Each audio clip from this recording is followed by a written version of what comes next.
ঢাবির VCK মারতে যায়। বাম নেতা মেঘ মোল্লা বসু মুসলমানদের হুমকি দেয়, মুসলিমদের উপর মব তৈরি করে সে নিজের মুখে বলে এই দেশে তারা 10 জন মানুষ নিয়ে যে গ্যাঞ্জাম করতে পারবে তা অন্যরা 10,000 মানুষ নিয়েও পারবে না। এবার একটু ইন্ডিয়ার মুসলমানদের দিকে তাকান। ইন্ডিয়ান মুসলমানদের নিজেদের ঘরবাড়ি ভেঙে ফেলে ভূমি থেকে উচ্ছেদ করে মুসলিমরা টু শব্দ করতে পারে না। আরো অবাক লাগে যখন দেখি হিন্দুরা ইন্ডিয়ান মুসলমানদের কথায় কথায় বলে পাকিস্তান যেতে, আবার বাংলাদেশের বাম, রাম, হিন্দু এবং সেকুলার কথায় কথায় ইন্ডিয়ানদের মতো আমাদেরকে পাকিস্তান যেতে বলে, আমাদেরকে মৌলবাদী জঙ্গি বলে। থেকে 3 ঘন্টা সোশ্যাল মিডিয়ার বিএনপির গয়েশ্বরচন্দ্র রায় সাহসের ভিডিওগুলো দেখলাম।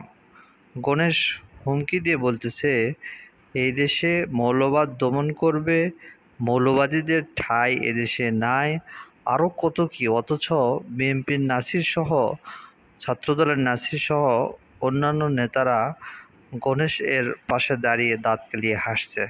কি আজব ব্যাপার!